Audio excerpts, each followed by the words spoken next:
Hey everybody, Tony D and Little Joan here with a Screenwriter's Take, a spoiler take. This is Spoiler Town. Spoiler Town Population U. So I don't know how many times I got to say it before you better have seen the movie because I'm going to talk about all of it. All of it, beginning to end.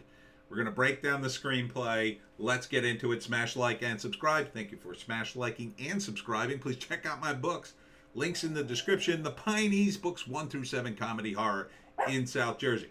Now, normally I do my review all in one video, but this time I needed to do a separate spoiler review because this is a very complicated movie.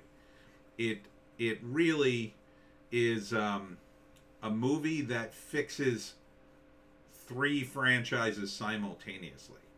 Not that there was anything wrong with the current franchise, but it kind of painted itself into a corner, but that choice was on purpose. So let's start. So the movie really starts in the previous film, Far From Home. The end of Far From Home. Spider-Man is exposed.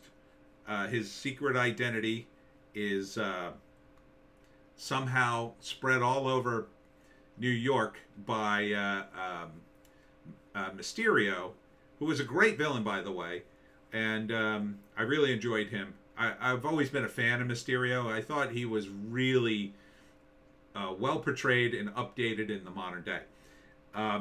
However, I do think that ending didn't get the movie makers much, so they created this cliffhanger, and I got to get right into this because if you want to hear me gush over the film, watch the other video. I did like the film. But I'm going to tear it apart right now.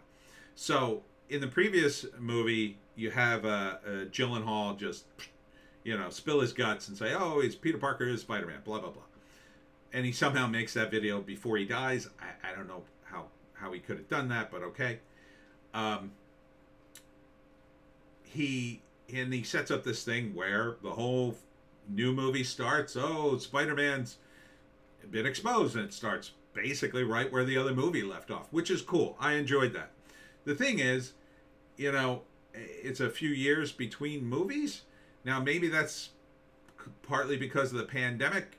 I mean, they got to shoot these movies relatively close together. Tom Holland can't go like 10 years before shooting another Spider-Man. I'm glad they're updating him to older Peter Parker at this point. He's 25, but he's been great as kid Peter Parker. Don't get me wrong. So now they can kind of like skip ahead a few years just to say, oh yeah, Peter Parker. He looks fine as Peter Parker. But this movie goes right into, oh, Peter Parker is exposed, and that's a huge, huge, huge problem for Spider-Man. Probably more than any other superhero character in the Marvel U. He is super popular. He has a huge rogues gallery. And he's very local. And if he gets exposed, he's screwed. He is absolutely screwed. So, I'm not a big fan of that particular storyline because it's one that it's, to me, too big of a move. And because of that, they go right to Doctor Strange and Peter trying to get his help. And there were rumors initially that it wasn't going to be Doctor Strange. No, it was going to actually be Mephisto.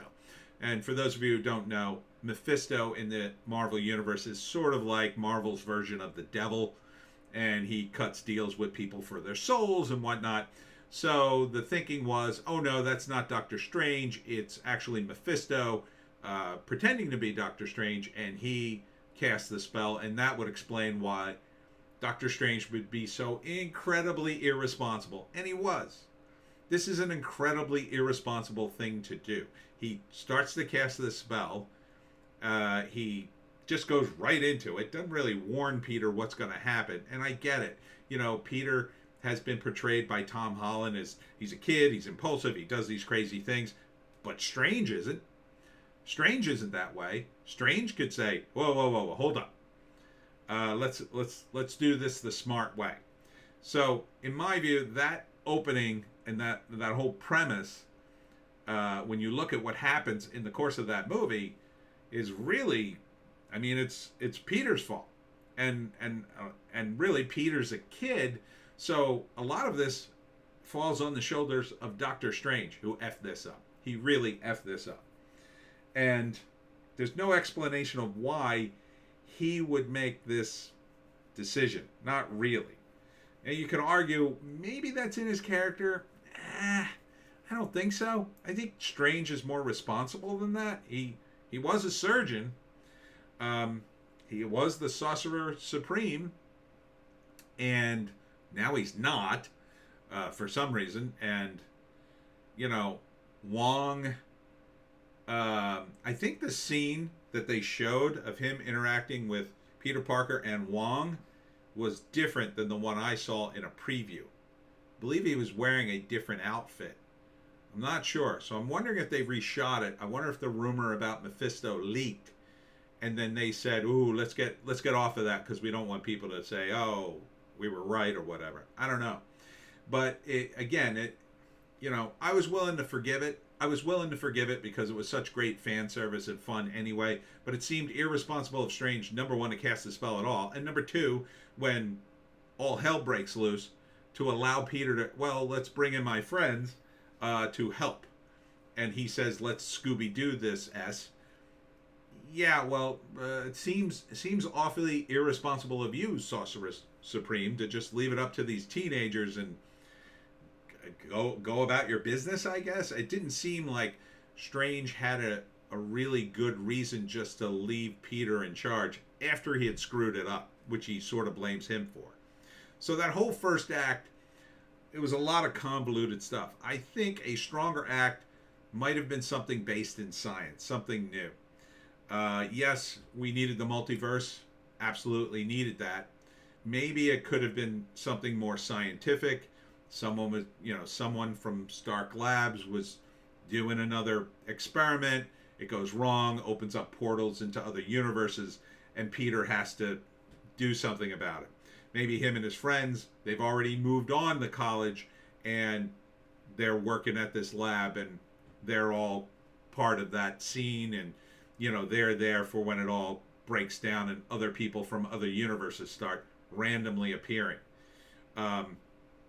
They could have tied it into the blip. I mean, they could have said, well, these scientists want to start up this machine which will undo the blip. Right? Something they couldn't do, but maybe they were trying to do with science anyway. And it all goes wrong.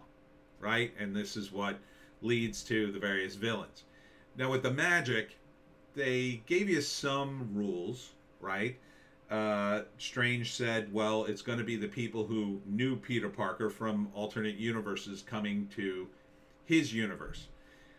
But it also resurrected them, which was odd.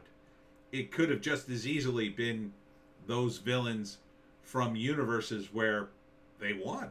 They killed Peter Parker. In fact, that probably would have been an even better movie, right? It could have been like, yeah, I killed you and then went on with my life.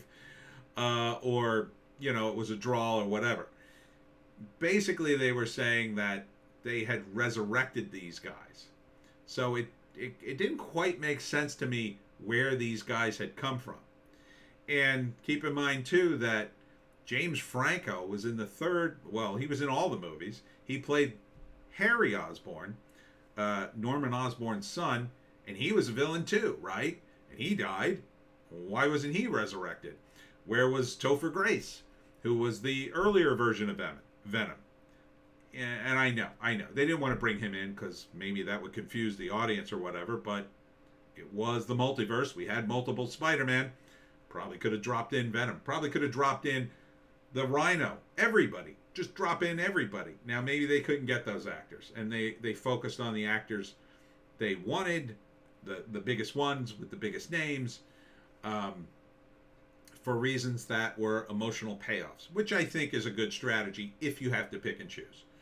I thought there's the great scene where Garfield finally saves somebody who falls off a high spot, so he redeems himself. He couldn't save Gwen Stacy, but he saves MJ. So that was a great scene. That was great redemption. Um, Toby, I don't think his character really needed redemption other than he was saving the Hobgoblin and nearly sacrifices himself to save him. Um, helps Doc Ock, and I thought that was great. Alfred Molina is just a great actor. He really did the movie well. I mean, he was just great. He shows up at the end and shows that he's still a good guy deep down. And really, it was the tentacles that were messing him up.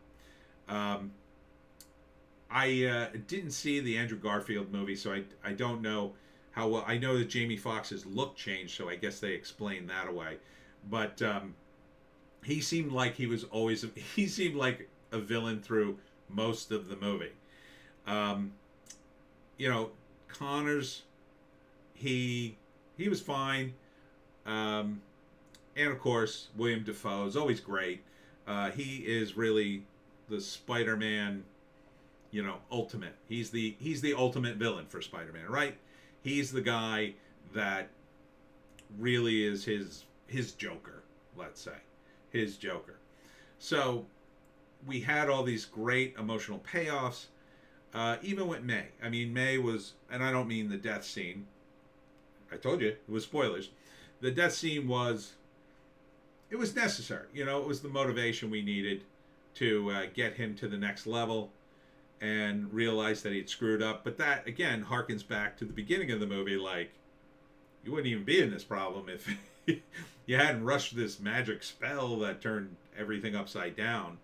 And there's a couple holes in that. So the first hole is, where is Andrew Garfield and Toby Maguire? They're in New York, right? They're in an alternate version of New York, but they're still in New York. It's not like New York is the size of Texas. They're on Manhattan Island. How did they not get to any of this until Ned opens a magic portal to summon them? Like, they weren't in their own universes. They were in their universes. They were in the universe already. They just seemed to be lost. I think it might have been a better explanation had they been trapped in an alternate version of New York and then summoned by Ned. Maybe that was the fact. But no, Tobey Maguire knew some stuff because he had sort of been watching the news. I like that Toby was sort of like the wiser of the three. Because he was the oldest one. Here, I'm going to put Squirmy down. Go ahead, do what you want, Squirmy. I like that part of it. And Toby was great. He was very understated. He was very quiet, unlike Andrew Garfield, who was like kind of a mile a minute, being more funny. The opening of like all this dealing with his identity, though, I think was just too much. I think you could have gotten the same effect without doing the whole secret identity being blown, and you wouldn't have wasted a bunch of time in the beginning with like, the news and the feds and all that stuff. I didn't feel like that was needed.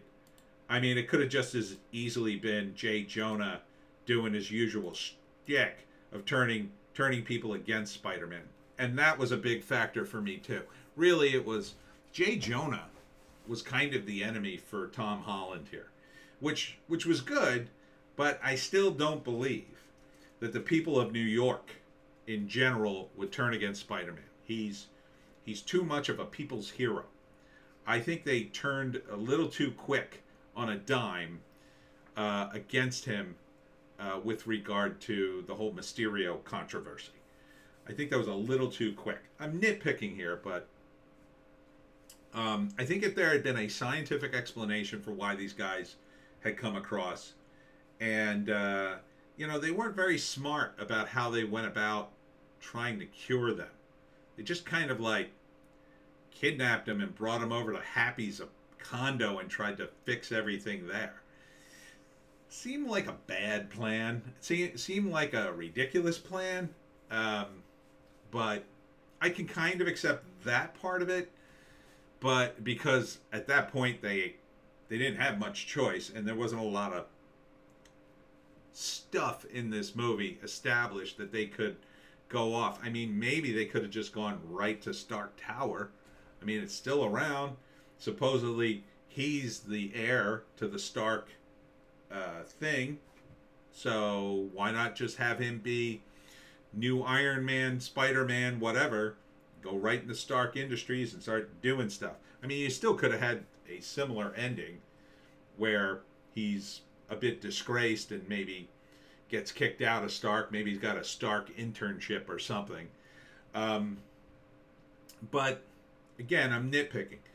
I like all the emotional moments with the various characters. Doc Connors, I think, was just sort of there. Jamie Foxx got a little bit. It was a little weird mentioning Black Spider-Man. It just seemed weird. I guess they're trying to set up Miles Morales, or that was an allusion to him. I mean, he could have just been in a movie, right? But I think that would have been too much. I think it would have been too many Spider-Man, and I think it would have been copying the Spider-Verse. That's really kind of what this ends up being. It's almost like the Spider-Verse movie in its own weird way, right? It's like another version of that, except it takes place in another universe, and it kind of sets up the multiverse. But if you can access and screw up the multiverse this easily, you know what? Seems a little too easy to get involved with the multiverse. It should be really, really hard. It should be oh so hard to, like, you know, open the door to the multiverse. That's why I think it would have been a better scientific explanation. You know, they build some machine and it vibrates at a certain frequency and it brings people through the portal, and, you know, bad things happen and it cascades out of control. Science cascading out of control. When you do magic cascading out of control, it's like, well, what does this mean? Like, it felt too easy. Felt too easy towards the end of the movie, in my view. But, you know, the fight with Doc Ock, I think, was the best fight.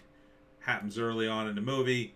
I did like and appreciate Sandman. I felt he was, you know, he was a good character to bring back because there was a lot of unfinished business with him. Which is why I think they probably needed to bring back Topher Grace, too. They did. You know, and this is, again, why you shouldn't have killed off the villains in the previous movies. Killing the villains, with the exception of the Goblin, the Green Goblin in this case, not something you want to do. It's a rogues gallery for a reason. You probably would have done this. So, you know, but they do the good thing, which is they use that. The screenwriters use that as motivation for the characters. Yeah, I don't want to go back to my world. I'll just be dead. But it doesn't make any sense that they wouldn't be dead anyway, right? I mean, the events that killed them already happened. How are they undoing it if they were brought back to life? How are they undoing it if they died all the way up? They remember all the way up until the moment of death. How are they undoing it? Doesn't really make any sense. So an alternate version where these guys either won or, I don't know, maybe never met Spider-Man, or they're still fighting Spider-Man, I think would have been slightly better. Slightly? And even though they would have known Spider-Man, and I think, like, it's, you know, the part about the Tom Holland and the other Spider-Man redeeming these characters, it kind of works, but ultimately, you know, I don't know if they redeemed Electro. I don't really.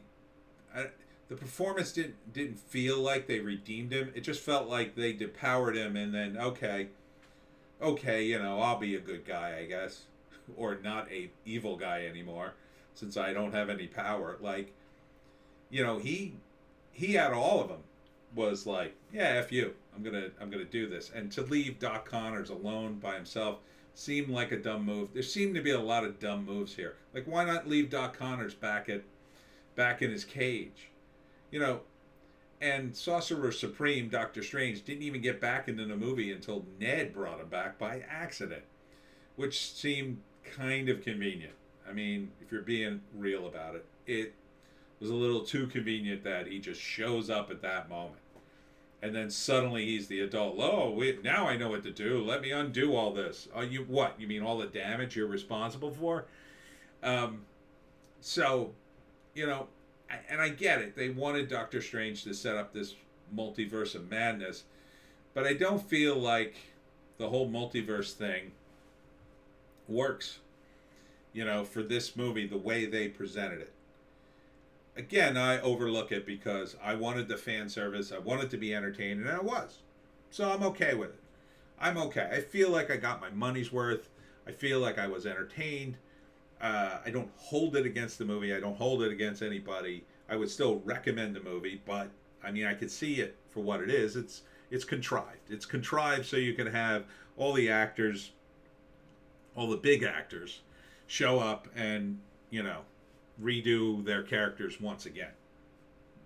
And you know, it was fun to see them again. I just wish we could have seen them all again. Even if we had to like really jam up the movie. I mean, Doc Connors, I don't know. You know, the problem is too many of them are dead, so you can't sort them by which are alive and which are dead. So, you know, if they had kept these guys alive. Now, Electro, you could argue, maybe didn't die. Not really. You could argue that he's still electricity inside something somewhere, and, you know, he was just trapped there forever, and then this brings him back. Sandman, I think, was still alive. Doc Connors, he could regenerate. Alfred Molina was definitely dead, but I wanted to see him too. I definitely wanted to see him. So, you know, it's tough. I mean, and to add Topher Grace and Franco in this would have been a mess. Would have been a mess. But, you know, and even, you know, trusting the Green Goblin just seemed like a bad thing to do. It just seemed like a really bad thing to do. But, you know, it made sense in the context of the movie. May wants to think good about people and wants to help people, you know, but neither one of them did understand how dangerous Osborn was and his various gadgets, which he had tons of. So yeah, I could see it. I mean, it was realistic enough within the context of this universe, multi-universe, that I could buy it. I actually wanted to see these characters stay in, especially the villains. I would love to see them stay in Holland's universe and stay villains. You know, so we could have had this world in which, now you would have had a problem with the other two Spider-Man, but you might have been able to resolve that. You might have been able to resolve it somehow. Maybe, again, if you had gone the scientific way, maybe those Spider-Man, you know, maybe Toby Maguire goes back to his home universe for whatever reason. But, you know, Andrew Garfield, he ends up, you know, rediscovering the the duplicate of Gwen Stacy, you know, and giving him a happy ending. That would have been a lot. That would have been too much, probably. The movie itself was a little too much. I think if you had gotten rid of the whole Spider-Man's identity has been exposed, I don't think you needed it. You could have cut some from the beginning of the movie and had more time for the villains. And you could have had, you know, you could have had maybe one of Holland's villains show up, and it kind of didn't happen. I would have loved to have seen at least one Holland villain, but you know, he wasn't going back. So, yeah. So the ending really satisfying because it's such a sacrifice at the end. Tom Holland gives up everything. You know, Peter gives up everything to save everybody. He loses May, but he also loses everything at the end. Even his friends, like all his friends. And he's alone in the world, and they've got that sad apartment. And that's, you know, that's the real Spider-Man. You know, that's really him. That's him sacrificing it all. And this is a movie, I think, if you watch RJ from The Fourth Age, he will look at this. I would think he would look at this and say, yes, that's a true hero there. He sacrificed to save. And that's, true heroics. Yeah. So overall, I think a good movie. Yeah, I know I'm picking it apart, but I think, and we had all these powerhouse performances. I mean, William Dafoe is always great. It's great to see him as the Hobgoblin again, and I think he was better as this Hobgoblin than he was in the other movies. I really did. There's a lot of sad moments too. I mean, more sad moments than happy moments, really. I mean, the joking aside, in between the various. I mean, May dying was very sad. It was very sad when Toby Maguire got stabbed. I was like, oh no, they're not going to kill him, are they? Thankfully, they didn't. There was so many, like, when he sacrifices at the end. That's big.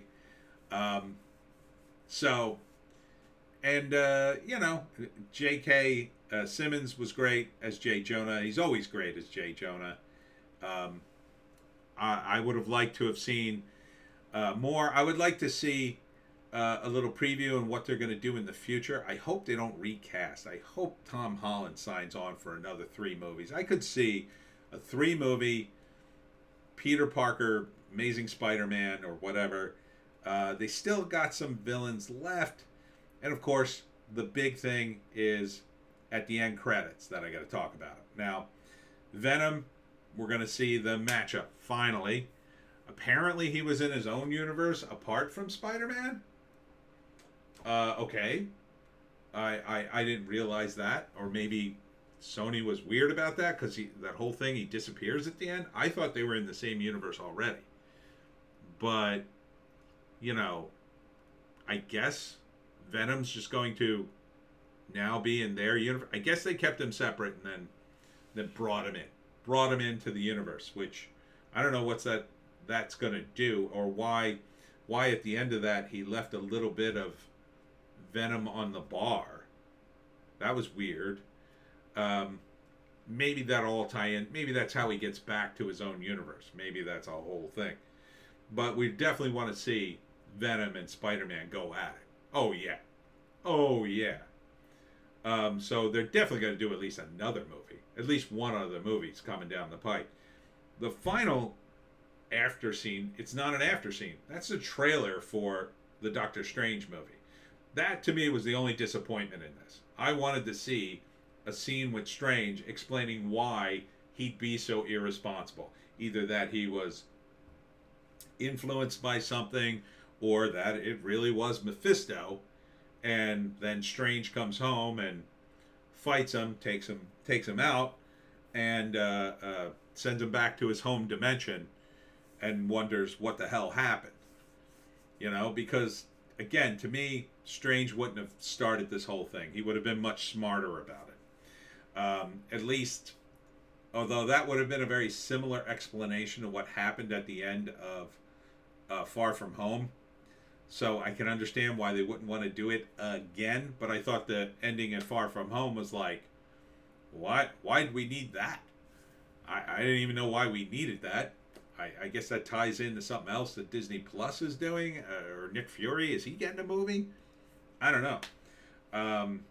So overall, good movie. There's these various little, very tiny plot holes, I'll call them. But overall, I like the movie. I would recommend it, especially if you're a Spider-Man fan. If you're not, if you haven't seen the movies, the payoffs aren't going to be as solid for you. Like when Andrew Garfield saves MJ, or Toby saves, Defoe. It's just, it'll work, but you won't get the emotional connection there. So you really should brush up on your Marvel. I would suggest do what I did, just at least go read the synopsis of the previous movies, especially the Toby Maguire ones, if you haven't seen that. Alfred Molina's just just fantastic in this. Just fantastic. So this was a very satisfying movie with a lot of fights. And, you know, I don't even mind the Doctor Strange fight and Spider-Man fight. I thought that was fun. That was very comic booky, two heroes fighting over something. But I just felt the setup was a little too easy. It should have been like, you know, they're working together and then Peter tries to stop something or do something, which kind of what happened, but not really. It was a little too funny. That was the wrong funny moment. And that, you know, Strange or him try to end it, and then, you know, Strange is like, no, you can't end this. If you end this, it'll be bad or whatever. And, you know, this whole thing, well, I messed up the spell. Well, why did you let the kid stand in the room with you when you had to? It didn't feel like a spell.